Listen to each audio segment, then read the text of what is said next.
There we go. Right. Everyone has muted the football in the background of this chat to talk property. So Matthew's muted it, but I can see he's still watching it there. No, I'm sending an email. Still 3-1. It's just finished. If it's 3-1, I'll be gutted. Full time, 3-2. Full time, done, is it? Okay, fine. It's done. Good. Right. Everyone can switch off the football, switch on Avocado's live chat, and we can get kicking off. We're changing the format of these chats slightly starting next week, but we're going to give you a bit of a fill-in. Starting next week, every week, we're going to do an introduction to. So we'll promo the topic earlier in the week to say this week we're giving you an introduction to. So a real in-depth guide of doing something within property, whether that's an introducing first-time buyers, an introduction to buy-to-let, an introduction to selling your own home, whatever it might be. It will be a long series going into 2023. But tonight, we're going to talk about marketing your property in 2023. Find out where we are, where we're likely to be come January the 1st. So, chaps, I've got on my left shoulder, I've got Ryan from Lauren and Ryan, who cover RG30 and RG31, West Reading, Tilehurst, into Deal, Pangbourne and surrounds. Below me, if everyone's screen looks the same as mine, I've got Matthew. Matthew looks after Wokingham. Matthew is Mr. Wokingham. And then down to my bottom left, I've got Mike Robinson, not to be confused with Mike Robson. He's got a much more impressive beard because he keeps his heating off. He is part of Will and Mike, who cover Finch Hampstead, Crowthorne and Sandhurst area. So, gents, thanks for joining me. Thanks for missing the last couple of minutes of football. Let's get into it. We've got 1 month until Christmas Eve now. So I've got my Christmas tree up already. I've committed early. That's terrible form, Mike. That really is. Like 1st of December, absolute minimum. I know people have had it up for a couple of weeks, so that isn't. I mean, that's far too early, in my opinion. But I can't go over the fact that we're a month away from Christmas Eve. I mean, literally, this year has flown by, hasn't it? That's crazy, isn't it? Like, absolutely flown by. So the official stat is 25% of UK estate agents have Christmas trees up. You can take that and you can run with that stat if you need a stat for the day. Gents, like I say, 1 month till Christmas Eve. So there will be some people who still want to market their property this year. But if they haven't yet engaged with an estate agent for a valuation or a marketing plan, it's likely that's going to happen next year now. So as we stand on the 24th of November, mortgage rates are around about 5% as a normal sort of residential benchmark. And house prices have dropped in the last 4 weeks. More houses have been reduced than they have listed. So where are we likely to be in 1 month's time? Crystal balls at the ready. I know someone with crystal balls. Ryan. No pressure then. No pressure then. Where will we be in 1 month's time? Look, traditionally, the December market is quiet. Like we all know that. 15 years I worked in the business, there are far less houses that come on the market than any of the other 11 months of the year for obvious reasons. That said, there are a few that certainly people I'm speaking to. I've got two. I've got one that's going live next week. I've got a couple more potentially lined up as well for second week of December. So there are people out there that still want to move. One of the best ideas or examples, there's a lot of, Rightmove have always said this back before it was a crazy market from the last 2 years. Traditionally, the busiest week on Rightmove is always that week between Christmas and New Year because people are at home, they're looking, make a move in the new year and they're starting to look for houses. So there is an argument for putting your house on the market before Christmas. Whether you get hordes and hordes of viewings is another matter, but having your property there listed, ready to go is one marketing strategy you could adopt. But I'm hopeful January is going to be very positive with lots of new properties coming on the market and a return to our normal market from 2019 and early 2020, where more people can have time to look at houses properly. And I think it's going to be a good market for 2023, and an interesting month coming up. That's my opinion. One thing to pick up from there is people looking to market their property before Christmas. I think the old wives' tale about the spring being the best time to advertise a house is exactly that. I think it's an old wives' tale, and it's a little bit out of date. Mike's nodding, so I'm going to get him to tell you why. 100%. I mean, we all, as Ryan's just said, there's loads of people that are looking because they're looking at New Year plans and what they're going to be doing maybe last Christmas in the big house, and then they're going to downsize or do whatever the case is. But if you think about spring, I think traditionally everyone thinks about, oh, the garden's looking great, it's going to be nice and light, etc., etc. There's no reason why you can't get your house looking nice in the winter. It's just not going to have all the leaves and stuff on the trees, right? It's only the outsides sort of shots that get affected. And actually, we've had some really sunny spells over the last few weeks. Why can't you do the photos now, get everything ready to go, and then list it over that busy period that Ryan was talking about? One thing you are going to have in spring, though, is competition. Because the old wives' tale is everyone does it. We're all lemmings. Oh, I'm going to wait until there. Yeah, you might have a few more people looking in spring, but you're going to have way more competition. There's going to be loads of other houses, and you're just going to go on and then get pushed down that pecking order massively. So, yeah, old wives' tale eradicated. It's just, yeah, in my opinion, unless you want to move late summer, then spring's absolutely the right thing to do. But if you want to move into summer and all the rest of it, then why wouldn't you look at marketing it towards the end of the year? You never know. If you've got a niche property, it might take you 6-7 weeks to find a buyer. That already then is eating into February time, potentially, before you've even got a buyer on board. And then if you need to find, there's another bit of time at the other end as well. So actually that 6-month window might turn into a 7-month window. And then actually you might be looking to move back when the leaves are falling off the trees. Yeah, I think you need to put a 6 to 9 month time plan in place. So if you want to move during the school summer holidays, you have to push that forward because of conveyancing times at the moment. My reason for why the spring market is a bit of a false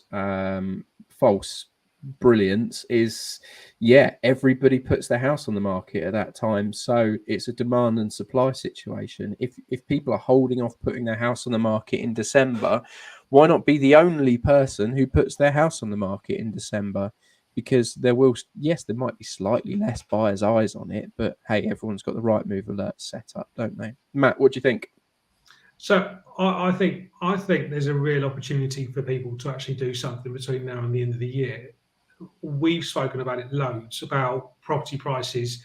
Mike and I specifically, well, it doesn't. Mike, Crowthorne, Finch, and Sandhurst, and a little bit with Avocado. But my take on this is purely a test and measure based process. Now, we look at house prices and we look at properties that are going online at the moment. I'm certainly looking at some that are going on with some estate agents and thinking, wow, that's a lot of money. Like some are going on at astronomical money that are comfortably 10, 15, if not 20% too much money, which they're just not going to sell at. And the typical, what's happened there is they've gone round, they've been very charming guys, they've suggested a price that people can't really sort of turn their nose up at, and they think, God, if I can get that, I'll move. They've then been around taking some photos, they stuck it on Rightmove and then hope for the best. They wait for Rightmove to connect you, which is the phone calls that come in. Whereas at Avocado, we do things differently. And I know I do certainly, which is I really try and put a test and measure in place to try and look at what the right price is before it goes online. So this actually, as the next 4 to 6 weeks, next 4 weeks before we really slow down for Christmas, is actually a very good way of understanding where the appetite is for the price that you want to position your house at. And do that all low key with your social media marketing. Yeah. Look at the CRM database, look at the people that are registered on the system, and actually work out what the right price is to go online. If you did want to do the whole online part between Christmas and New Year or early part of January, you may even get yourself sold between now and then. There's a house that came on the market with me a little while ago, and before it even had a chance to go online, it was sold. So you use the power of social media and your connections that you've got and go, why not see what's actually out there for me now without listing it online and then leaving online for 4 to 6 weeks? So here's a little tip for anyone who's watching, who is searching for a property or is thinking about selling their own and doing their Rightmove investigations to try and figure out how much their house is worth. Because as Matt just quite rightly pointed out, it's all a bit all over the place at the moment. If you use Google Chrome, which you should, because it's the best browser out there by far, even Mac users, I'm pointing at the screen, I'm aggressive, you can use something called an extension.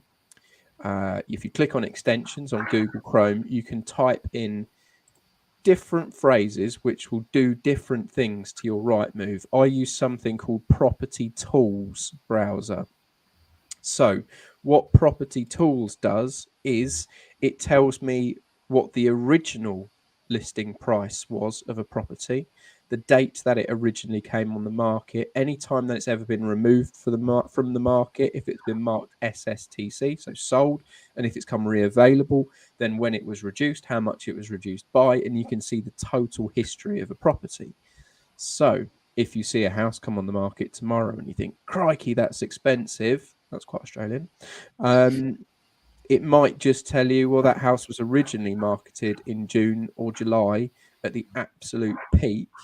It has since fallen through and that estate agent has remarketed the property at the same or even more money rather than actually following the market. And it might just explain to you that the reasons why a house is at a certain price and the triggers of when something's been reduced, how much it's been reduced by, and you can make a slightly more educated view of what's happening in the property market. So that's my tip of the evening, is on Google Chrome, use the extensions. And like I say, I use a Property Tools browser extension for my Rightmove. There are probably 10 different ones that do the same thing to Rightmove. So you can see a lot more data that's available to you, but Rightmove don't actually show it. What are the other big tips for those people who are potentially looking at dipping their toe into selling their property? I think a same story as ever, isn't it? Just make sure the house is looking as good as it possibly can. You know, carpets, decorating, whatever you want to do, just make sure it looks good. I think the crux of it though really is whether you're listing your house on Christmas Day, New Year's Day, middle of April, middle of August. If it's priced correctly, there'll be a buyer for it. That's the fact, isn't it? So as long as you're sensibly priced, you're going to get interest because that's the market we've been in and we will continue to be in. You might not sell it over asking price in the first hour, but the right buyer will be there as long as you price sensibly.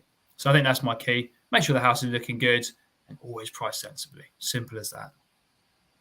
Solid advice, Ryan. Solid advice. I'll go what Ryan said. I'm going to peel the onion a bit on what Ryan said, whereby when he's saying about getting the house looking nice, absolutely, but make sure it actually looks as good as it does in the photos, because I think that's sometimes where things can come a little bit unstuck. You don't have to have the whole house redecorated. I'm not saying that, but if there's little small tiny things that are noticeable around the house that you can't see in the photo that you notice every time you walk in the room, that will be an easy remedy, like a hole in the wall or a scuff or something like that.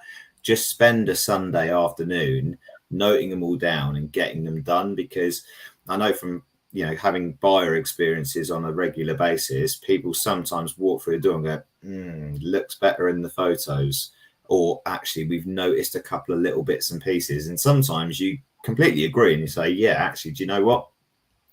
I do agree with you. And you think that's not actually something that's that big of an issue. But for a buyer, maybe a first-time buyer who doesn't know much about property, they look at a mark on the wall, goes, yeah, needs replastering. They're already winding that price back.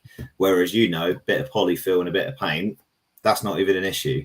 So that would be my tip, is make sure that your photos are consistent with more or less what it actually is in a nutshell, but don't spend too much money. There's a fine line, obviously. Don't refit the bathroom. Unless it's really bad. Yeah, of course. Yeah, unless it's an avocado bathroom suite, then yeah. They're coming back. They're coming back. You heard it here first. 2023. Maybe. I had a quick point I wanted to bring to the table, and just touching on from Mike that you said a second ago. Mike Robbins. Well, I can't remember which one's which. Robson. So when with your tools you add on Rightmove, and you mentioned about remarketing properties, there's something I was quite keen to discuss, because the background is I met a client on Saturday. She had sold her house back in July. It was under offer for 3 or 4 months, and then she lost her buyer, lost her onward purchase, back out looking. So I asked her, obviously, what she's done about remarketing her properties. We did on the phone. She said back on the market. I brought it up on the viewing with her, because she relaunched it fine, same price and same photos from back in July. I knew it was her house as soon as I saw it on Rightmove, because there was beautiful flowers out the garden. There was still sort of tarnished grass where it was all burnt across the summer. So my question to you guys is, and what your advice would be, is would you expect an agent to remarket the property with seasonal photos, or just counting it, sticking it back online, and that be a relaunch? Because we do a lot more behind the scenes that we'll go into, but just interested to hear your views, really. I think there's a couple of different things that you take into account on when you relist a property. I think now more so than ever. I mean, there was points over the past sort of 12 to 18 months where if you lost a deal or a deal that backed out, you could probably didn't really matter, push the price up, in truth, because if you'd sold it at 500, it may have been worth 525, 550. Now we're certainly in the market, whereas if you agreed a sale 4 or 5 months ago and it was on a 500,000, you're probably talking, is 500 the right money, or do you need to be more competitively driven on price because of that exact reason? So is 475 right? I had exactly the same conversation with the seller like you did, Brian, where they've gone on the market with an estate agent locally. It's fallen out of bed, their deal, and it's just gone back onto the market, and they're comfortably 30, 40 grand overpriced at the moment in the current climate, and that's based on other competition locally, so they're never going to sell. Yeah, I agree. But I don't think it's always about price. Going back to what you were saying about remarketing as its entirety, you have to look at what you're offering as the remarketing, right? So price is one factor. And I know Matt does this, breaks it down into the granular steps about, even if you're looking at potentially what could we do differently if it's not selling, you do the same thing as if it's fallen through. Okay, so if we're going to relist it, how's it going to look to buyers? So absolutely, you need new photos. Maybe not all of them, because internals are internals to a degree, unless anything's changed. Definitely outside shots, because you've got to be an accurate representation of what it is and what you're selling, despite what a seller might think, because they go, I like my summer photos, but yes, it's not summer, and someone might look at it and go, it's been on for ages, or that's fallen through clearly.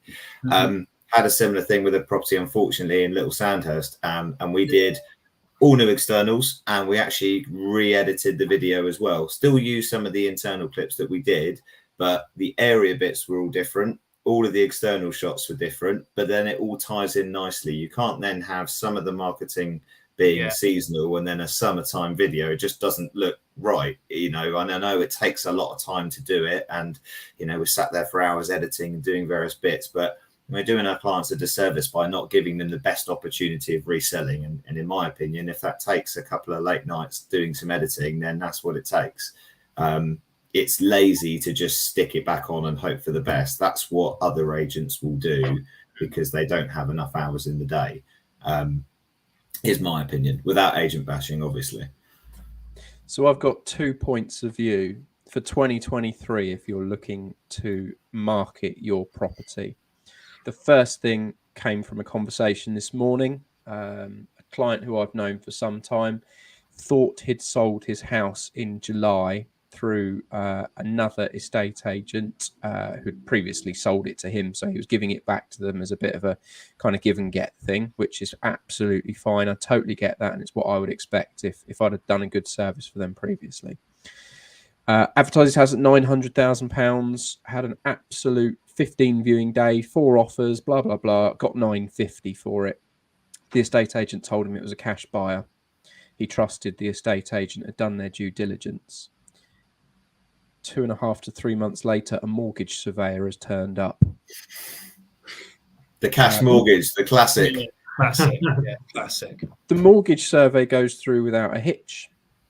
A month after that, they're waiting for their flat to sell, Oh God. Bad to worse. which Bad has to tenants worse. in it. Oh, And those tenants, bear in mind, this sale was tied up in July. It's now the 28th of October. The tenants are due to move out. They were Okay. told yesterday that the tenants didn't move out on the 28th of October. Oh my God. It's now the 24th of November. They didn't get told for 4 weeks that the tenants refused to leave their property. No due diligence was done on that buyer to prove that they could afford to buy that property, because if they could buy that property for cash, that estate agent should have seen proof of funds before that offer even saw the light of day. So if you were employing an estate agent in 2023 to sell your property and they tell you the details of an offer, the first question to ask is, have you done your due diligence? Can you prove this? I think it's a very fair question to ask. That is shocking, isn't it? Can you tell us? That is just. It's a catalogue. name and shame, of- Mike. Name and shame. I really want to ask you to do exactly that as well. Yeah, or tell us off there at least. Yeah. Matt wants to go around there and take the business, pop it through the letterbox. I'll tell you off air. Where was it? What town, Mike? What was the door number, Mike? It is a beautiful house in Winkfield, and I feel absolutely horrendous for them because they sold that property right at the top of the market, and now they're going to have to rent it out rather than sell it, and it's probably going to put their plans back by about 2 years. So that estate agent, through their frankly negligence, has lost their client an awful lot of money. The second thing I'm going to introduce, and we will introduce this formally with great fanfare in the next few weeks, is maybe consider putting a reservation agreement in place. Now, one thing I've heard over the last 15 years of my career from buyers, sellers, solicitors, mortgage brokers, and estate agents is, I wish this system was more like the Scottish system. Now, we can do that from 2023, and we might just be the only estate agent in your area who can introduce a buyer and a seller to a reservation agreement that actually ties them into the purchase on agreement of sale. So keep watching. We'll be introducing it through the partners over the next few weeks. We're going through a number of compliance seminars next week to get that in force ready for 2023. And we're very, very excited about it because that will put us head and shoulders above other agencies in what we can do for you in order to ensure not just we find a buyer for your house, but we get you moved, which is the key to actual estate agency. It's an amazing stat as well. When we spoke to the guy the other day, I'm not going to give too much on it, but average house price fall through, average house sale fall through, Mike, was what, 30%, just over 30%? In the region of a third, yeah. Big, massive numbers, yeah. So 30% is not right, but anyway, it's big numbers. Then you've got how much when a reservation fee's in place for this? What was their average? 3.5%. 3.5%. So gone from 30, gone from 1/3 to 1 in 33. Yeah. It's going to be a massive change, as you said there. For as long as you can remember, I say all the time, we wish our system was more like the Scottish system, where it's almost done from the moment the paperwork goes out. Following on from what the chat was saying to us, it is crazy when he said about it, and it makes you think. You go through a process from when you put your house on the market to when you move. It can be 4, 5, 6 months.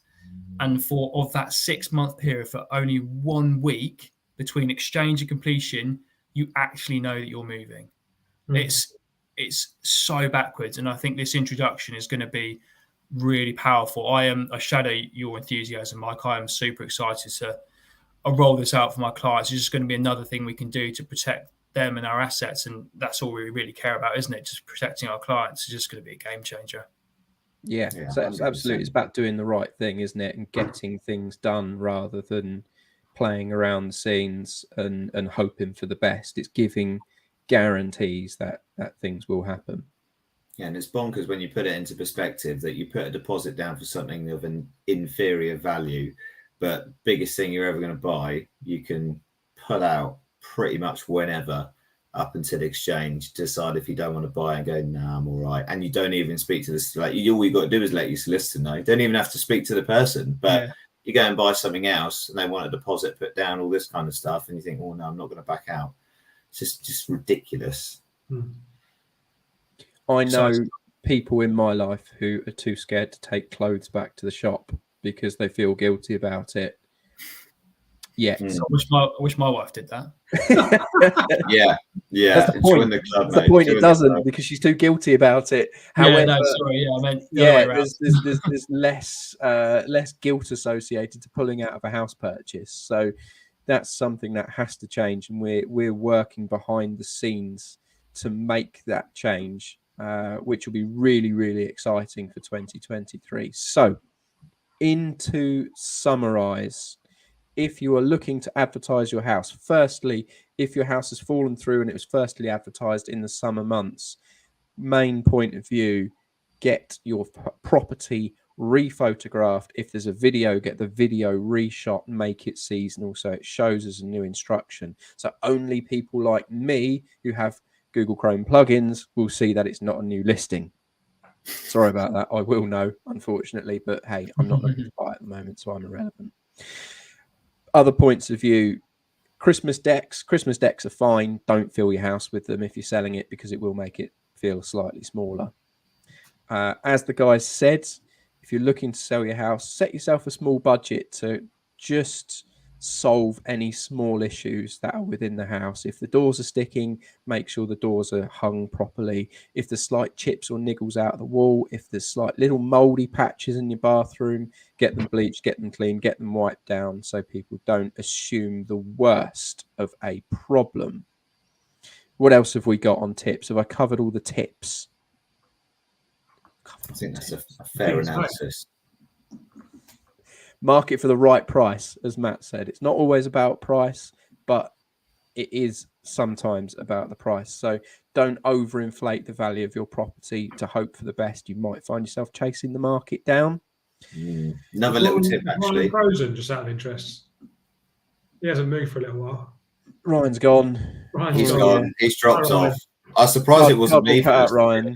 Yeah, he's left. He's usually more chatty than that. Brazil are playing at 7, so you know he's already clocked off. He's clocked off.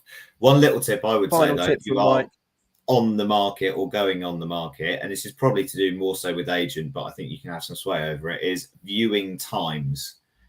It's cold. Everyone's driving everywhere. Be conscious that if you don't have much parking, etc., there's going to be loads of cars outside, and obviously it gets dark at what seems like 3 o'clock these days. So make sure that you're not doing evening viewings if you can avoid it, because you're only going to then need to do a second viewing where they need to come back and see the garden. So I think that's more crucial than it was in the summer. We were doing viewings at 8 o'clock at night and people were still in shorts.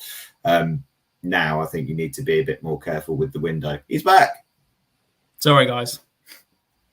I wasn't being rude. And I think whilst we're talking about the dark and dingy nights, it is more important to have a for sale board in the winter than it is in the summer, because nobody wants their viewing to turn up stressed and late because they couldn't find the house. If you're, especially where I work in and around the Bracknell area, there are some very, very strange house numberings going on. And things can be very, very difficult to find. And if you're spending 10 minutes running around the cul-de-sacs trying to find the actual property before the viewing, you're not going to be in the right frame of mind to actually view and buy that house. So if you're on the fence about having a for sale board, you don't really have to have one in the summer, but you do in the winter if people are going to view after 4 o'clock, because it makes your house stand out like a beacon. It's where the people should be. Or get an estate agent like Matt who wears a bright pink hoodie. He'll do the job for you. Not for 24 hours a day, though. No. And I won't be standing outside when it's raining waiting for you to turn up. So board's a better option. Branded avocado brollies are available. So last point's find an estate agent who might consider a reservation agreement. Be hard pushed to find that. Might find one closer than you think. But if you've been watching for the last 30 minutes, thank you very much for joining us. If you've tuned in late, we will post this as a full clip. You can always go back. If you want to have a chat with anyone who's on this live, feel free to make a comment below, ask a question, and we will get back to you. Otherwise, everyone's socials, as ever, are posted. Feel free to like and follow the agent who works in your area until next week, where I think Ian will resume his hosting duties. Hopefully for everyone. We'll see you then. Good evening. Hopefully we'll win a game tonight. We'll see. See you later.